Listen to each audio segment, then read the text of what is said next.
اعوذ باللہ من الشیطان الرجیم بسم اللہ الرحمن الرحیم للہ ما فی السماوات وما فی الارض، اللہ ہی کا ہے جو کچھ آسمانوں میں ہے اور جو کچھ زمین میں۔ اس کائنات کی بادشاہت بھی اللہ کی ہے اور اس کائنات کو چلانے والا بھی اللہ ہے۔ اب چونکہ سورۃ البقرہ کنکلوڈ ہو رہی ہے، اور جب بھی صورتیں کنکلوڈ ہوتی ہیں، اپنی اینڈنگ کی طرف جاتی ہیں، تو اکثر اوقات انہی الفاظ کے ساتھ اللہ تعالیٰ اپنی تعریف کو بیان فرماتا ہے۔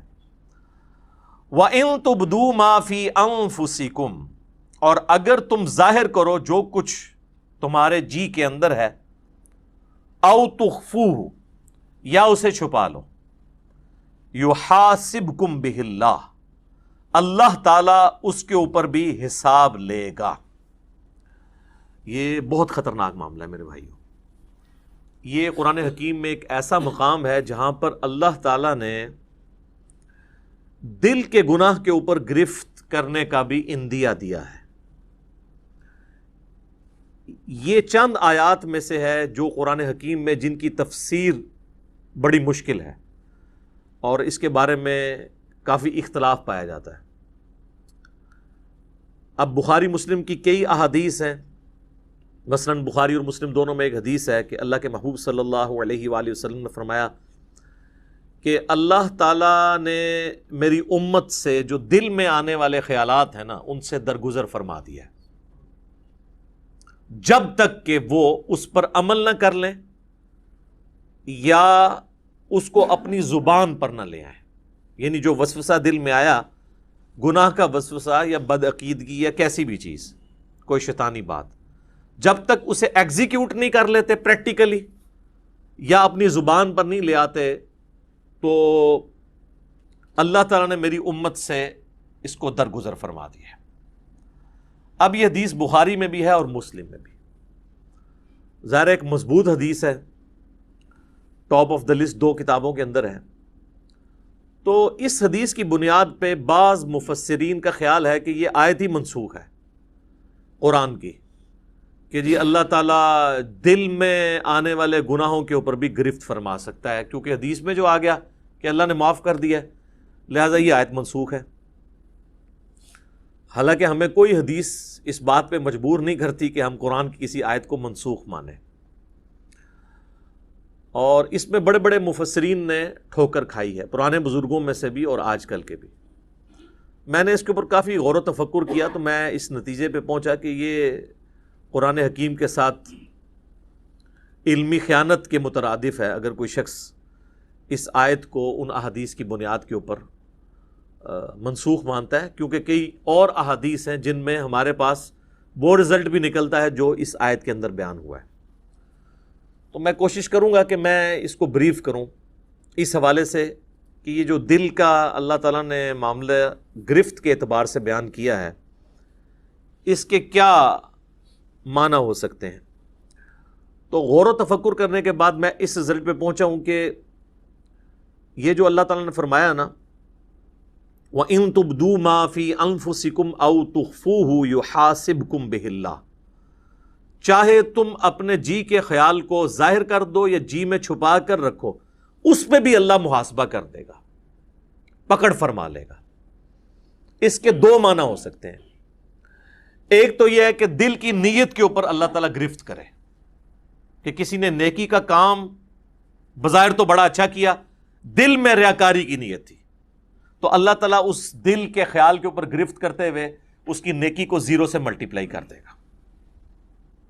تو یہ تو مسلمانوں کا اجماعی عقیدہ ہے کہ ایسا ہی ہوگا۔ اور دوسرا معنی یہ ہے کہ دل میں آنے والا ایسا وسوسہ جو جان بوجھ کر لایا جائے، یا کسی گناہ کا خیال اپنے دل میں جان بوجھ کر لایا جائے، اور اس خیال کو لانے کے بعد اس کی پیروی کرتے ہوئے اس کی لذت دل میں محسوس کی جائے جان بوجھ کر، تو اس کے اوپر بھی گرفت ہوگی۔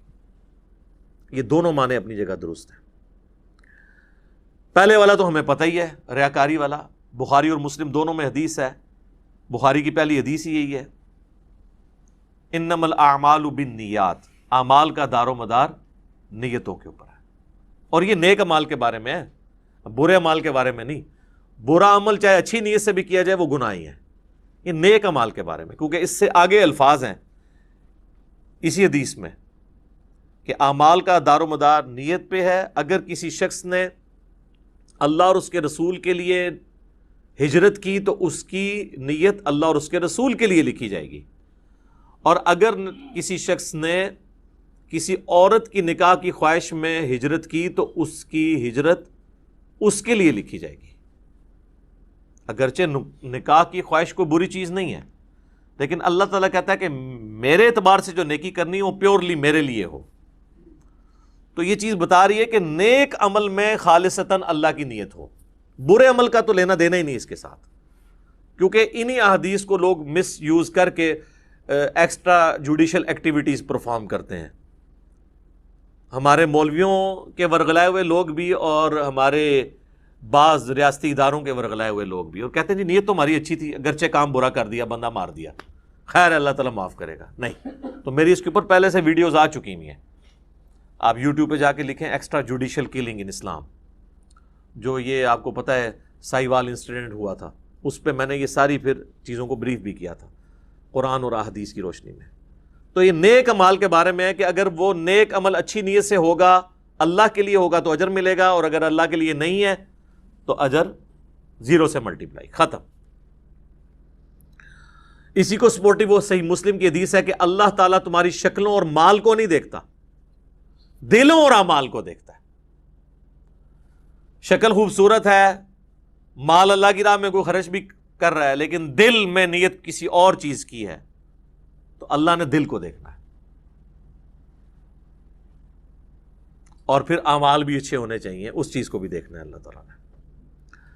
اسی کو سپورٹو صحیح مسلم کی ایک اور حدیث جو میں نے کئی دفعہ بیان کی ہے، قیامت والے دن اللہ تعالیٰ کی بارگاہ میں ایک شہید، ایک قرآن کے عالم اور ایک سخی کو پیش کیا جائے گا۔ اللہ تعالیٰ شہید کے سامنے اپنی نعمتیں گنوائے گا اور پھر پوچھے گا کہ تجھے میں نے اتنا کچھ دیا، اس کے بدلے میں تو نے کیا کیا؟ وہ کہے گا یا اللہ جان ہی تو تھی، تیرے لیے دے دی۔ واقعی یہ تو بات حقیقت ہے کہ انسان سب سے زیادہ کسی کے لیے یہی کر سکتا ہے کہ اپنی زندگی دے دے۔ تو اللہ تعالیٰ فرمائے گا کہ تم نے جان اس لیے دی کہ لوگ تمہیں بہادر سمجھے، تو دنیا میں تمہیں تمہارا اجر مل چکا ہے۔ پھر اللہ تعالیٰ اسے اوندے منہ گھسیٹ کر جہنم میں پھینک دے گا۔ اللہم اجرنا من النار، آمین۔ پھر ایک قرآن کے عالم کو بلایا جائے گا، اللہ تعالیٰ فرمائے گا میں نے تجھے قرآن کا علم دیا تو اس کے بدلے میں تو نے میرے لیے کیا کیا؟ تو کہے گا یا اللہ میں اتنے لوگوں کو قرآن سکھاتا تھا تیری رضا کی خاطر، علم سکھاتا۔ تو اللہ تعالیٰ فرمائے گا کہ تم نے یہ سب کچھ اس لیے کیا کہ لوگ تمہیں قرآن کا عالم کہیں، قاری کہیں، اور آج کے دور کے اعتبار سے تیرے نام کے پیچھے بھی 10 دمیں لگی ہوں اور آگے بھی 10 دمیں لگی ہوں۔ دیکھا نہیں آپ نے علماء کے اشتہاروں پہ نام اتنے مشکل الفاظ لکھے ہوئے ہوتے ہیں، حالانکہ وہ الفاظ بھی شرما رہے ہوتے ہیں کہ کس کے ساتھ لگا دیا۔ تو تجھے دنیا میں کافی لوگوں نے تیری تعریف کی ہے، میرے ہاں تیرے لیے کوئی اجر نہیں، تو اجر دنیا میں لے چکا ہے جس مشہوری کے لیے تو نے کیا تھا، تو اوندا منہ کر کے دوزخ میں اسے بھی پھینک دیا جائے گا۔ پھر اللہ تعالیٰ ایک سخی کو بلائے گا کہ تجھے اتنا مال دیا، تو نے میرے لیے کیا کیا؟ وہ کہے گا یا اللہ میں نے تیری راہ میں جو موقع بھی تھا، جس موقع پہ تو خوش ہوتا تھا میں نے وہاں خرچ کیا، غریبوں پہ بھی خرچ کیا، مسجد کے اوپر بھی لگا دیا، مدارس کے اوپر بھی لگوایا، اور کئی ایک یتیم خانے کھول دیے، مسجد کی ٹوٹیوں کے اوپر نیم پلیٹ بھی اپنے نام کی لگوائی۔ آج کے دور کے اعتبار سے میرے محلے کے نمازیوں سے بھی تو پوچھ سکتا ہے، تو لیکن یہ سارے دھوکے تو نمازیوں کو ہی دیے جا سکتے ہیں، ایون فرشتے بھی دھوکے کھا جاتے ہیں کیونکہ وہ بھی ظاہری عمل دیکھ رہے ہوتے ہیں۔ تو at the end of the day حساب تو اللہ نے لینا ہے۔ اللہ فرمائے گا تو نے یہ جو تیرے نامہ مال میں گرچہ نیکیاں لکھی ہوئی ہیں، لیکن یہ نیکیاں فرشتوں نے لکھی ہیں، بندوں کی نظر میں ہے، میری نظر میں تو نہیں ہے، کیونکہ تو نے سب کچھ لوگوں سے تعریف کے لیے کیا کہ میرے دسترخوان سے اتنے لوگ کھاتے تھے، میرے ہاسپٹل سے اتنے لوگ علاج کرواتے تھے، تو میرے حضور تو اس کا کوئی اجر نہیں ہے۔ اس کو بھی اوندا منہ کر کے دوزخ میں ڈال دیا جائے گا۔ سر یہ 3 مثالیں اللہ کے محبوب صلی اللہ علیہ وآلہ وسلم نے دی ہیں۔ اگر آپ میں سے کوئی شخص سمجھتا ہے کہ دنیا میں ان 3 نیکیوں سے بڑی کوئی نیکی ہو سکتی ہے تو میرے سامنے لے آئے. کیا شہید ہونے سے بڑی کوئی نیکی انسان اللہ کے لیے کر سکتا ہے؟ اور اگر کسی نے یہ نہیں کی ہے، قرآن کی تعلیم سیکھنے اور سکھانے سے بڑی کوئی نیکی کر سکتا ہے؟ بخاری کی حدیث ہے، تم میں سب سے بہتر وہ جو قرآن سیکھے اور سکھائے. اور بخاری مسلم کی ایک اور حدیث ہے کہ 2 ہی لوگ ہیں جن پہ رشک کیا جا سکتا ہے. اگر تم نے حسد کرنا جائز ہوتا نا تو 2 ہی لوگ ہیں جن سے انسان کو حسد کرنا چاہیے. ایک جسے اللہ نے قرآن کا علم دیا اور وہ لوگوں کو سکھاتا ہے، اور دوسرے جسے اللہ نے مال دیا اور وہ اللہ کی راہ میں خرچ کرتا ہے. اور تیسری نیکی یہاں پہ بھی مال ہی ہوئی ہے. یعنی اس کائنات میں سب سے بڑی 3 نیکیاں یہی ہو سکتی ہیں: شہادت، قرآن کا علم سیکھنا اور سکھانا، اور اللہ کی راہ میں صدقہ اور خیرات کرنا. یہ 3 نیکیاں بھی برباد ہو جائیں گی اگر اللہ کے لیے نہیں کی. ایون اگر اس میں کسی کو شریک بھی کیا سا تب بھی برباد. مسند احمد میں حدیث ہے، جس نے کسی کے دکھلاوے کے لیے نماز پڑھی گویا اس نے شرک کیا. اب مجھے بتائیں دکھلاوے کے لیے کون نماز پڑھ سکتا ہے؟ یہ کوئی اتنا آسان کام ہے؟ ہاں چلے چند ایک لوگ پڑھتے ہوں گے شاید، جس طرح وہ ہمارے قریبی دوست بتانے لگے کہ آپ کو پتہ ہے جو پاکستان کے ایک فارمر پریزیڈنٹ تھے ضیاء الحق صاحب، ان کی پالیسیز سے 1000 اختلاف، لیکن ایک دیندار آدمی تھا، تو نمازی بڑا پکا تھا وہ. تو وہ کہنے لگے کہ انہوں نے لیاقت باغ آنا تھا. کہتے ہیں میری ڈیوٹی اس وقت، میں نیا نیا آفیسر بھرتی ہوا تھا، پھر تو خیر وہ 22ویں گریڈ میں ریٹائر ہوئے.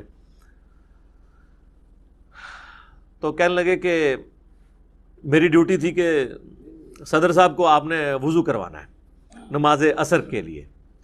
تو کہتے ہیں جب وہ آئے تو میں نے ان کو کہا کہ سر میں نے پانی آپ کے لیے گرم کر کے رکھا ہوا ہے، سردیاں تھیں. وہ کہنے لگے بیٹا مجھے پتا تھا نماز عصر کا ٹائم ہے تو میں گھر سے وضو کر کے آیا ہوں.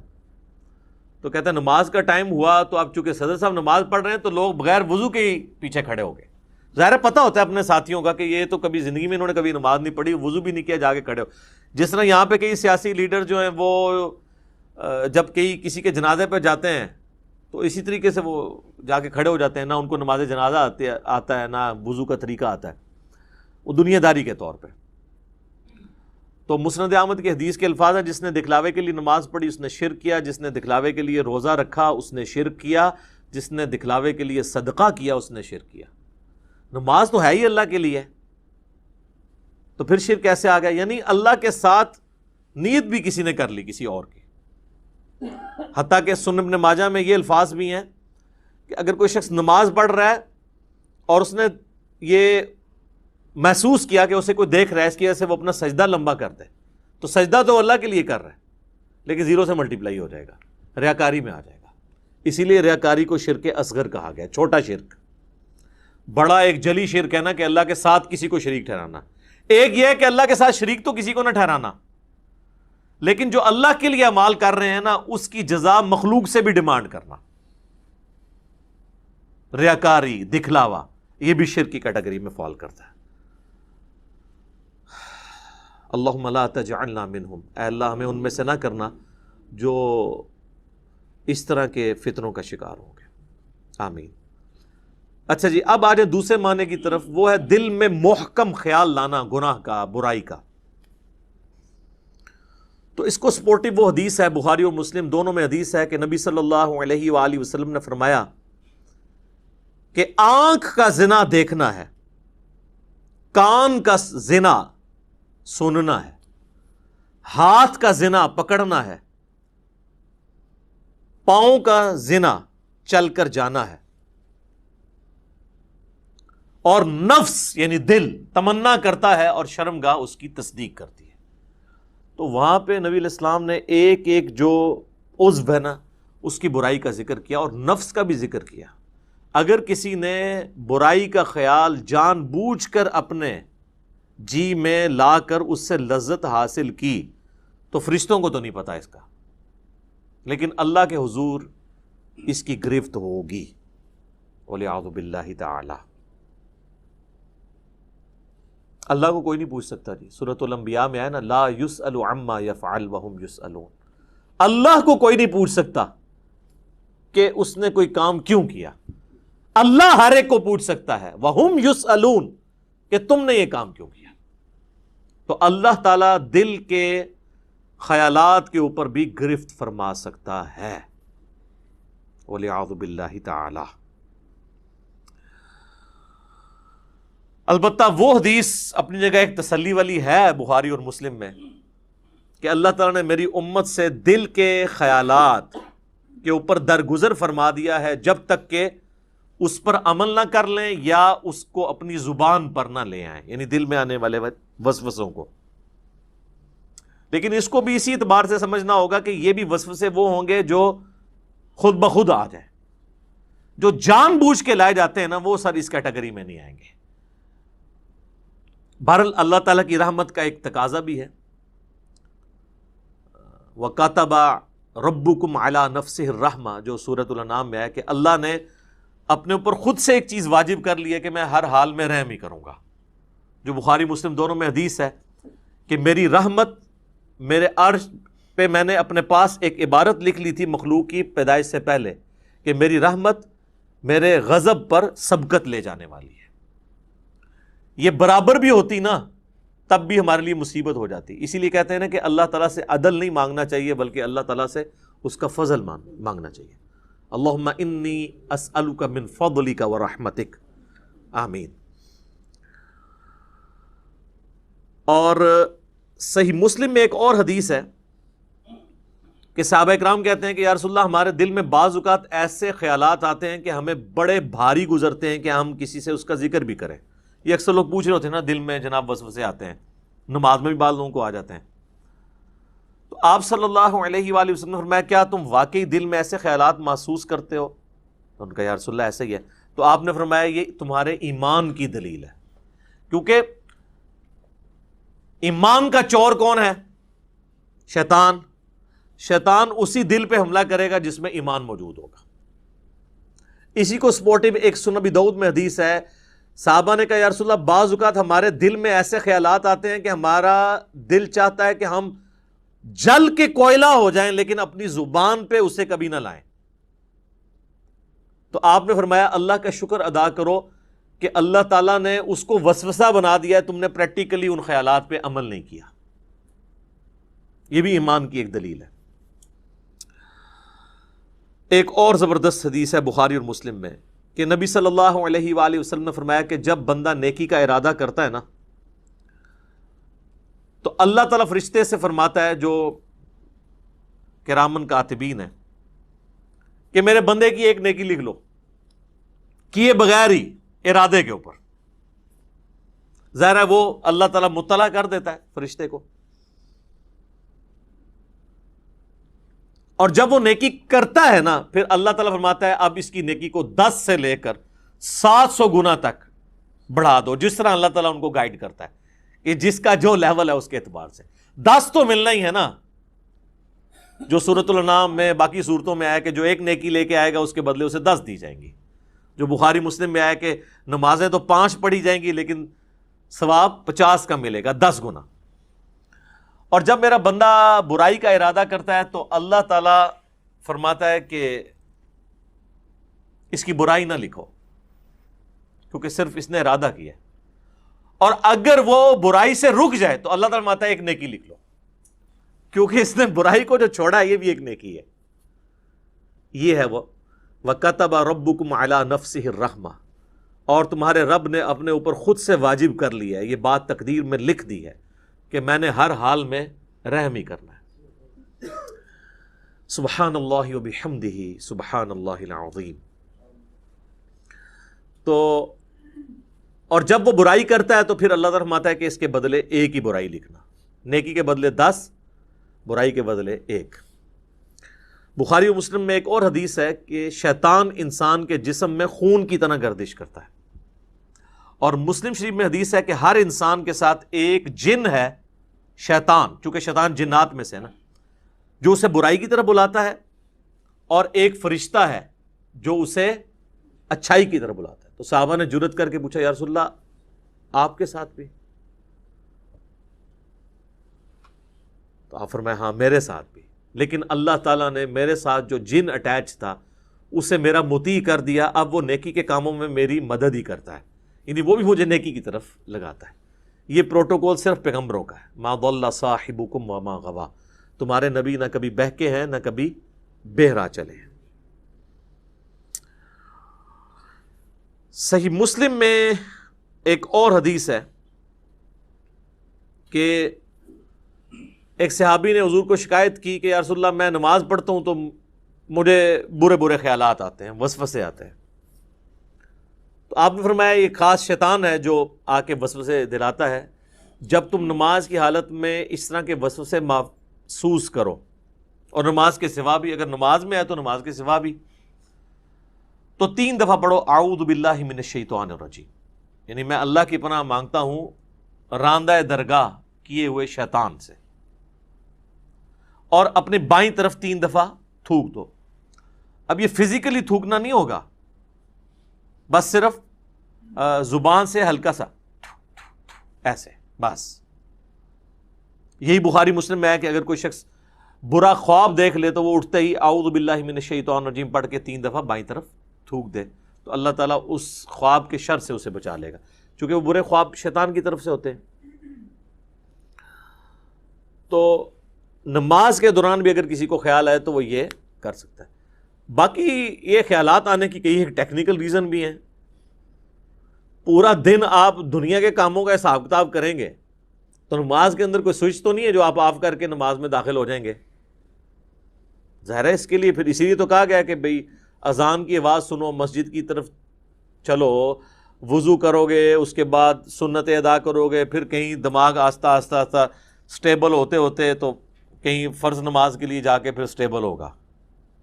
اور اگر ہر وقت دنیا داری کا معاملہ چلتا رہیں گے، یعنی نماز شروع کرنے سے پہلے بھی آپ فون سن رہے ہیں، اور نماز کے دوران بھی فون آپ کا چل رہا ہے، اور نماز سلام پھیرتے بھی آپ فون سن رہے ہیں، تو تسی پھر کھیت مٹی پڑھنی ہے نماز، پھر تو خیالات ہی آئیں گے نا۔ اور دوسرا، نماز کا اگر ترجمہ نہ آتا ہو، آپ کو پتہ نہ ہو آپ اللہ کے سامنے کیا عرض کر رہے ہیں، پھر بھی نہیں ظاہر ہے۔ تو یہ زیادہ تر جو لوگ کہتے ہیں خیالات آتے ہیں، یہ 99% لوگوں کے ساتھ یہ مسئلہ ہے کہ وہ ٹھیک آ رہے ہوتے ہیں خیالات، جو وہ کر رہے ہوتے ہیں وہی کچھ آ رہا ہوتا ہے۔ اور ٹیکنیکلی اس معاملے کو ہینڈل کرنے کی ضرورت ہے، اور سب سے بڑی ہینڈلنگ کسی بھی برے وسوسے کی یا خیال آنے کی یہ ہے کہ اس کی طرف توجہ نہ دی جائے۔ انسان کا دماغ اللہ نے ایسا بنایا ہے کہ یہ بیک وقت کئی ایک محاذوں پہ چل رہا ہوتا ہے، یہ دماغ کو کوئی سوئچ نہیں ہے کہ جو آپ آف کر سکیں، یہ ذہن میں رکھیے گا۔ یہ تو ہو ہی نہیں سکتا کہ دماغ میں خیال نہ آئیں گے، بس اس کی طرف متوجہ نہیں ہونا۔ یہ خیالات پیغمبروں کو بھی آتے ہیں، صحابہ کو بھی آتے ہیں۔ آج میرا ٹاپک نہیں ہے، بخاری مسلم میں حدیث ہے نا، حضور علیہ السلام نماز پڑھ رہے تھے تو سامنے ایک رنگین پردہ تھا، تو آپ نے نماز کے بعد حضرت عائشہ سے کہا کہ اس کو ریموو کرو، اس نے نماز میں میری توجہ بٹا دی ہے۔ اور صحیح بخاری میں امام بخاری لے کے ہیں کہ حضرت عمر فاروق رضی اللہ تعالیٰ کہتے ہیں بعض اوقات میں اپنے جنگ کی پلاننگ نماز میں کر رہا ہوتا ہوں۔ ذرا جنگ کی تو ٹینشن ہی ایک علیحدہ ہے نا سر۔ ایک بندہ جب بارڈر پہ کھڑا ہوا ہے تو اس وقت وہ خوشو سے نماز نہیں پڑھے گا، وہ تو ظاہر ہے ایک حالت جنگ میں ہے، اس لیے قرآن میں نماز خوف کہا گیا اسے۔ اور دیکھیں آپ سورہ نساء میں ہے کہ جب نماز خوف ہے نا تو وہ آپ نے جس طرح پڑھنی ہے، اس کے بعد جب تم امن کی حالت میں جاؤ تو خوب اللہ کا ذکر کیا کرو، کیونکہ وہ تسلی کا موقع تمہیں ذکر کرنے کا ملے گا۔ خوف کی حالت میں تو پھر اسی قسم کی نماز ہوگی نا۔ لیکن اگر آپ نے پوری زندگی حالت خوف بنائی ہوئی ہے، کاروبار کے ٹھپ ہو جانے کا خوف، تو پھر تو میں کہتا ہوں ایسی زندگی پہ لعنت ہے، اور فوراً سے پہلے اللہ کی طرف رجوع لانا چاہیے انسان کو۔ باقی اس میں کئی ایک ٹاپکس میں ڈسکس کر سکتا تھا، اب آلموسٹ 15 منٹ رہ گئے ہیں تو ہم جلدی سے وہ آیات کور کر لیتے ہیں۔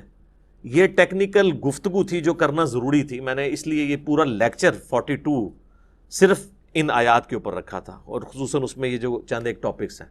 باقی تو اب صرف ترجمہ ہی ہم کور کریں گے تو وہ خود سیلف ایکسپلینیٹری ہے، ہم اس کو کور کر لیتے ہیں۔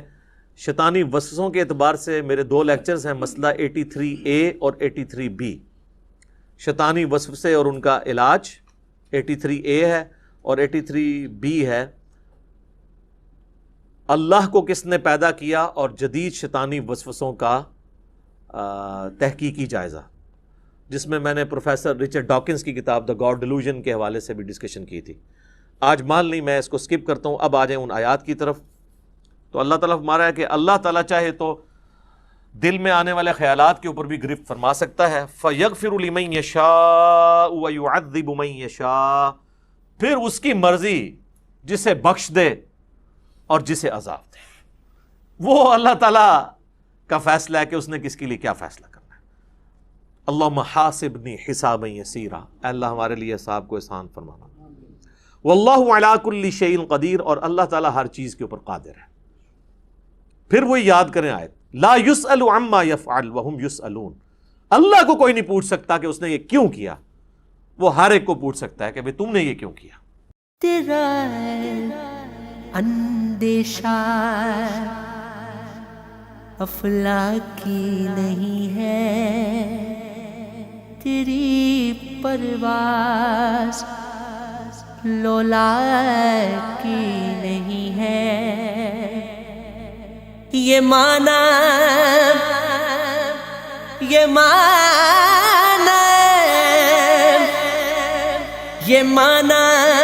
اصلی شاہینی ہے تیری آنکھوں میں باقی نہیں ہے۔ وہ میرا